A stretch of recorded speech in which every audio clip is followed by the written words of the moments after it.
नमस्कार। दिन भर की बड़ी खबरों में आपका स्वागत है। मैं हूं सृष्टि। बुलेटिन में आज बात होगी नीतीश की डोलती सरकार की, मोदी सरकार के रिपोर्ट कार्ड की।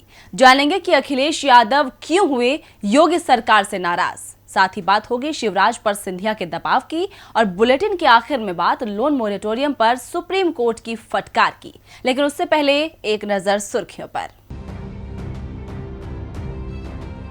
केंद्र सरकार का बड़ा फैसला। सरकार ने केंद्र के कोटे से एमबीबीएस की 5 सीटें स्वास्थ्य मुसीबत के दौरान जान गंवाने वालों के बच्चों के लिए आरक्षित की। केंद्रीय स्वास्थ्य मंत्री हर्षवर्धन ने दी जानकारी।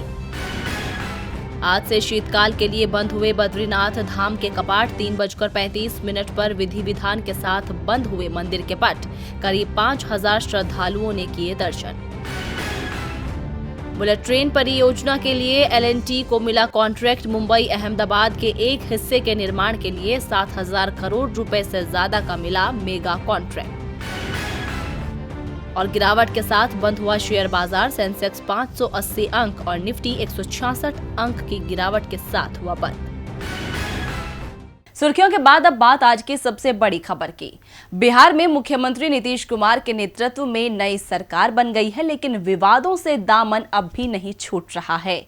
नीतीश सरकार में शिक्षा मंत्री बने डॉक्टर मेवालाल चौधरी ने अपने पद से ही इस्तीफा दे दिया और बिहार की सियासत में खलबली मचा दी है। इसी खबर पर चर्चा के लिए हमारे साथ मौजूद हैं राजीव जी। स्वागत है राजीव जी आपका। लेकिन चर्चा से पहले ये रिपोर्ट देखिए। बिहार चुनाव की जब से शुरुआत हुई थी तभी से ये वाद विवाद का सिलसिला जारी है। नीतीश कुमार पर लगातार दागदार सरकार का टैग लगाया गया, लेकिन बिहार की जनता ने एक बार फिर बिहार की सत्ता के सिंहासन पर नीतीश कुमार को ही बैठाया। अब नई सरकार मुख्यमंत्री नीतीश कुमार के नेतृत्व में बन गई है, लेकिन विवादों से दामन अब भी नहीं छूट रहा है। नीतीश सरकार में शिक्षा मंत्री बने डॉक्टर मेवालाल चौधरी भ्रष्टाचार के आरोपों के कारण विरोधी दलों के निशाने पर हैं। इसी विवाद के चलते मेवालाल चौधरी ने मुख्यमंत्री नीतीश कुमार से मुलाकात के बाद अपने पद से इस्तीफा दे दिया है, जबकि डॉक्टर मेवालाल चौधरी ने आज ही पदभार संभाला था। विवादों में घिरे शिक्षा मंत्री डॉक्टर मेवालाल चौधरी ने इस्तीफा देने के बाद अपने खिलाफ बोलने वालों के खिलाफ 50 करोड़ की मानहानि का केस करने की बात कही है। आपको बता दें कि बिहार कृषि विश्वविद्यालय के कुलपति रहने के दौरान मेवालाल चौधरी पर भ्रष्टाचार के आरोप लगे थे और उन पर एफआईआर भी दर्ज की गई थी।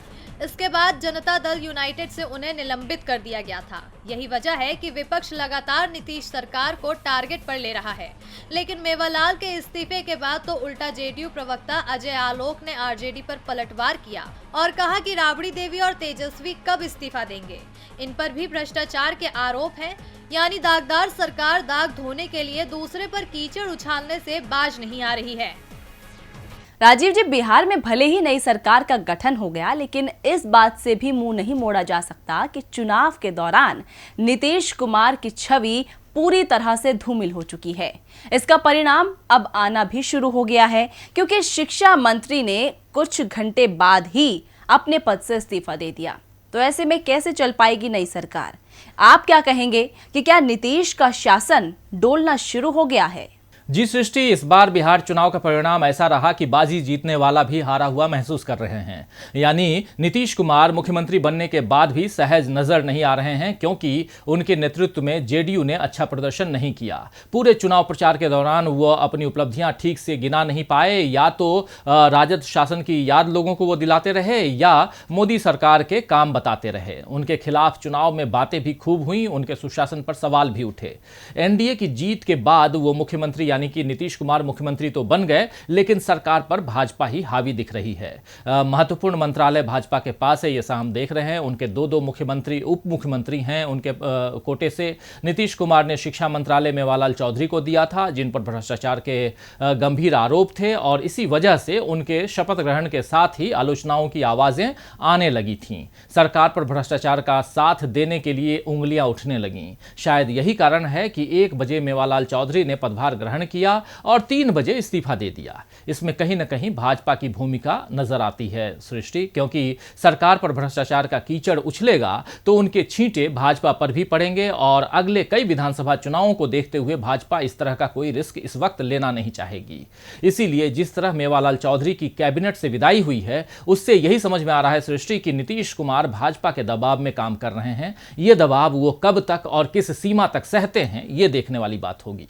धन्यवाद राजीव जी तमाम जानकारी के लिए। अब रुक करते हैं अगली खबर का। देश की मोदी सरकार लगातार विपक्ष की आलोचना का सामना कर रही है। आज एक बार फिर कांग्रेस सांसद राहुल गांधी ने मोदी सरकार का रिपोर्ट कार्ड ही बताते हुए उसकी खामियां गिनाई। भारत समेत दुनिया भर में महामारी का असर बढ़ता जा रहा है। दुनिया के 180 से ज्यादा देशों में महामारी की दहशत देखने को मिल रही है। अभी तक 5 करोड़ 62 लाख से ज्यादा लोग इस संक्रमण की चपेट में आ चुके हैं। ये वायरस 13,49,000 से ज्यादा संक्रमितों की जिंदगी छीन चुका है। भारत में भी लगातार संक्रमण के मामले बढ़ रहे हैं। आज राहुल गांधी ने देश में महामारी के बढ़ते मामलों और देश की अर्थव्यवस्था को लेकर एक बार फिर मोदी सरकार पर निशाना साधा है। राहुल गांधी ने जाने माने अर्थशास्त्री कौशिक बसु द्वारा इकट्ठे किए गए आंकड़े शेयर करते हुए ट्वीट कर कहा कि नरेंद्र मोदी सरकार का रिपोर्ट कार्ड ये है कि भारत संक्रमण में जान गंवाने के मामले में कई एशियाई देशों से आगे है और विकास दर में पीछे है। बता दें कि ट्वीट के माध्यम से राहुल गांधी ने जो आंकड़े साझा किए, उसके मुताबिक कई एशियाई देशों के मुकाबले भारत में महामारी के कारण प्रति 10 लाख आबादी पर संक्रमण से जान गंवाने वालों की संख्या ज्यादा है। इन आंकड़ों में ये भी दर्शाया गया है कि जीडीपी वृद्धि दर के मामले में भारत इन देशों से पीछे है। यानी एक बार फिर राहुल गांधी ने मोदी सरकार को महामारी और अर्थव्यवस्था के बहाने आईना दिखा दिया है। देखना होगा सरकार इस पर क्या सफाई पेश करती है। मोदी सरकार पर अर्थव्यवस्था को लेकर राहुल गांधी सवाल उठा रहे हैं तो उत्तर प्रदेश की योगी सरकार पर सपा प्रमुख अखिलेश यादव बरस रहे हैं। अन्नदाताओं को लेकर अखिलेश यादव ने योगी सरकार के दावों की पोल खोली, साथ ही वोट लेने के लिए झूठे वादे और झूठे सपने दिखाने की बात कही। रिपोर्ट देखिए। सपा के राष्ट्रीय अध्यक्ष और उत्तर प्रदेश के पूर्व मुख्यमंत्री अखिलेश यादव ने राज्य की सत्तारूढ़ योगी सरकार पर अर्थव्यवस्था और अन्नदाता के बिगड़ते हालात को लेकर जमकर निशाना साधा है। अखिलेश यादव ने योगी सरकार पर आरोप लगाते हुए कहा कि राज्य का अन्नदाता प्राकृतिक आपदा से ज्यादा सरकार की गलत नीतियों से बर्बाद हो रहा है। पूर्व मुख्यमंत्री अखिलेश यादव ने सीधा आरोप लगाते हुए कहा कि योगी सरकार ने कर्ज माफी, आयु दुगनी करने और उपज की उत्पाद लागत को 1.5 गुना दाम देने के झूठे वादे करके अन्नदाता से केवल उनके वोट ले लिए हैं और फिर कॉरपोरेट के पास उन्हें बंधक बनाने की साजिश को अंजाम दिया है। अखिलेश यादव यही नहीं रुके, उन्होंने राज्य की बीजेपी सरकार पर किसानों को अपमानित करने का भी आरोप लगाया और कहा कि आज बेमौसम बरसात और धान की खरीद में गोलमोल के चलते अन्नदाता बदहाली में हैं और सरकार उनके प्रति संवेदनशील व्यवहार कर रही है। ऐसे में राज्य का किसान खुद की जान नहीं ले तो क्या करे। उन्होंने दावा किया कि यूपी में किसान के लिए धान का न्यूनतम समर्थन मूल्य 1888 रुपए प्रति क्विंटल है, मगर बाजार में उसे 1000 से 1200 रुपए में ही धान बेचना पड़ रहा है। धान क्रय केंद्रों पर किसान को अपमानित किया जाता है। अब देखना यह है कि योगी सरकार अखिलेश यादव के आरोपों पर क्या जवाब देती है। उत्तर प्रदेश चुनाव में मिली हार के बाद विपक्ष सरकार पर नाराजगी दिखा रहा है, लेकिन मध्य प्रदेश विधानसभा उपचुनाव में बीजेपी की जीत के बाद भी सीएम शिवराज पर सिंधिया का दबाव दिख रहा है। ऐसा इसलिए क्योंकि अच्छा प्रदर्शन ना करने के बावजूद शिवराज उनके आगे झुक रहे हैं और हारे हुए सिंधिया समर्थकों को सम्मान दे रहे हैं। सिंधिया के तमाम करीबियों को हार के बावजूद पद दिया गया है, तो कैसे चली सिंधिया ने चाल, इस रिपोर्ट में देखिए। अक्सर राजनीति में हारे गए नेताओं को बाहर का रास्ता दिखाया जाता है, पार्टी में कम सम्मान दिया जाता है, लेकिन मध्य प्रदेश की अजब गजब सियासत में तो हारे हुए मंत्रियों को ही सम्मानित किया जा रहा है। दरअसल मध्य प्रदेश उपचुनाव में जो बीजेपी मंत्री जीत हासिल नहीं कर पाए, सरकार उनके पुनर्वास की तैयारी में है। एदल सिंह कसाना, इमरती देवी और गिरिराज दंडोतिया को निगम मंडलों में जगह देने के साथ ही कैबिनेट मंत्री का दर्जा दिया जा सकता है। इमरती देवी को महिला वित्त एवं विकास निगम, तो वहीं दंडोतिया को हाउसिंग बोर्ड में जगह देने की तैयारी की जा रही है। इस मामले में मुख्यमंत्री शिवराज सिंह पार्टी स्तर पर चर्चा कर अंतिम निर्णय लेंगे। हार के बाद एदल सिंह कसाना ने अपना मंत्री पद छोड़ दिया। हालांकि इमरती देवी और दंडोतिया ने अभी त्याग पत्र नहीं दिया है। बताया जा रहा है कि दोनों पुनर्वास तय होने के बाद ही त्याग पत्र सौंपेंगे। सूत्रों के अनुसार उपचुनाव में जीत हासिल करने वाले नारायण पटेल और सुमित्रा देवी कासडेकर को भी निगम मंडल में जगह दी जा सकती है। हारे गए मंत्रियों को फिर से पद देने के बाद सवाल उठाए जा रहे हैं कि आखिर शिवराज इन्हें फिर से मौका क्यों देना चाहते हैं। हालांकि इन सवालों का जवाब बीजेपी की तरफ से नहीं दिया जा रहा है, लेकिन अंदर खाने तो सिंधिया का नाम सामने आ रहा है। जिन नेताओं को दोबारा सरकार में पद दिया जा रहा है वो सिंधिया समर्थक हैं। वो हार के बाद भी उन्हें सत्ता से जाने देना नहीं चाहते, इसलिए उन्होंने शिवराज पर दबाव बनाकर अपने समर्थकों को मौका दिया है। यानी शिवराज अब भी सिंधिया के इशारे पर काम कर रहे हैं। मध्य प्रदेश में तो सिंधिया की चाल कामयाब हो गई, लेकिन महाराष्ट्र में बीजेपी का दांव कामयाब नहीं हो पाया है। महाराष्ट्र में सोमवार से धार्मिक स्थल खोले गए, जिसे लेकर अब सियासत तेज हो गई है। एक तरफ मंदिर खोले जाने को लेकर श्रेय बीजेपी अपने सर ले रही है, तो शिवसेना इस बात पर बीजेपी पर भड़क उठी है। ये रिपोर्ट देखिए। महाराष्ट्र में मंदिर खोले जाने के बाद से बीजेपी और शिवसेना के बीच का विवाद बढ़ता ही जा रहा है। मंदिर खोले जाने का श्रेय जहां बीजेपी अपने सिर ले रही है, वहीं शिवसेना ने अपने मुखपत्र सामना के जरिए इस मसले पर बीजेपी पर निशाना साधते हुए कहा कि भारतीय जनता पार्टी को क्या हो गया है, महाराष्ट्र में बीजेपी का सिर घूम गया है क्या? भाजपा ने आंदोलन किया इसलिए भगवान के दरवाजे खोले गए जैसी बातें करना मतलब बची खुची अक्ल को भी गिरवा रखने जैसा है। जिनका भाजपा या हिंदुत्व की विचारधारा से जरा सा भी संबंध नहीं था, ऐसे लोग सत्ता के लिए भाजपा में घुसे हैं। बाहरी लोग हिंदुत्व पर बोले और सलाह दें, इसे एक मजाक ही कहा जा सकता है।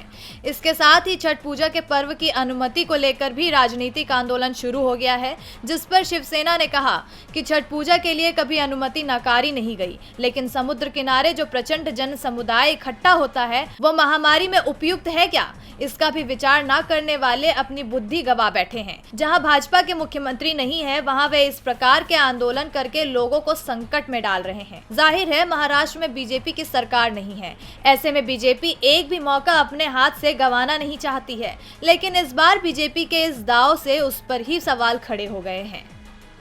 मंदिर खोलने का श्रेय किसे जाएगा ये तो साफ नहीं हो पा रहा है, लेकिन दूसरी तरफ सीबीआई जांच को लेकर सुप्रीम कोर्ट ने रुख साफ कर दिया है। सीबीआई जांच को लेकर जहां केंद्र और राज्य सरकारें अब तक आमने सामने रहती हैं, वहीं सियासी गहमा गहमी के बीच सुप्रीम कोर्ट ने सीबीआई की जांच को लेकर बड़ा फैसला सुनाया है, जिसके बाद अब जांच एजेंसी कहीं भी बिना इजाजत के जांच नहीं कर पाएगी। केंद्र के इशारे पर सीबीआई की मनमानी को लेकर पश्चिम बंगाल, महाराष्ट्र और झारखंड सरकार ने जांच पर रोक क्या लगाई कि हंगामा बरप गया। नो एंट्री के बोर्ड से जहां बीजेपी बेचैन हो उठी, वहीं केंद्र भी कानून का दायरा बताने लगी। लेकिन आज सर्वोच्च अदालत के एक फैसले ने सीबीआई के दायरे को तय कर दिया है।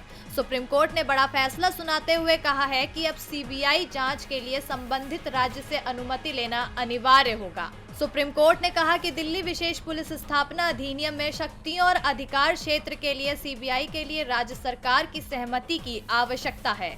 ये प्रावधान संविधान के संघीय चरित्र के अनुरूप है। दरअसल ये फैसला उस सियासी घमासान के बाद आया जिसमें महाराष्ट्र सरकार ने एक आदेश जारी किया था और कहा था कि राज्य में जांच करने के लिए सीबीआई को दी गई अनुमति वापस ली जाती है।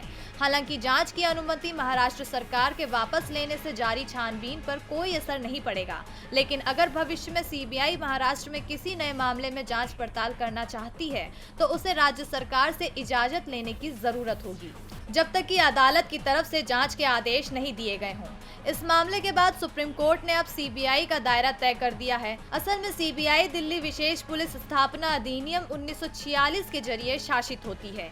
इसमें कहा गया है कि सीबीआई को जांच से पहले संबंधित राज्य सरकार की अनुमति लेनी होगी, यानी अब सीबीआई किसी भी राज्य में बिना इजाजत के दखल नहीं दे पाएगी। और बुलेटिन के आखिर में बात लोन मोरेटोरियम पर सुप्रीम कोर्ट की फटकार की। सरकार ने सुप्रीम कोर्ट में हलफनामा दाखिल कर 2 करोड़ रुपए तक के लोन पर लगने वाले ब्याज पर ब्याज को माफ करने का ऐलान किया था, लेकिन मामले में सुप्रीम कोर्ट में सुनवाई जारी है और आज भी कोर्ट में सुनवाई हुई, जिसमें सरकार को फटकार भी लगी है। क्या कहा है सुप्रीम कोर्ट ने, रिपोर्ट देखिए।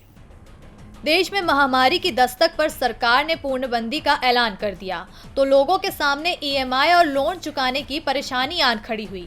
ऐसे में स्वास्थ्य मुसीबत से परेशान लोगों को राहत देने के लिए रिजर्व बैंक ने 1 मार्च से 31 अगस्त तक की अवधि में लोन की किस्त चुकाने से लोगों को राहत देते हुए मोरेटोरियम यानी किस्त टालने की सुविधा दी थी। लेकिन रिजर्व बैंक ने बैंकों को ये छूट दे दी कि वे इस दौरान के लिए बकाया पर ब्याज ले सकें।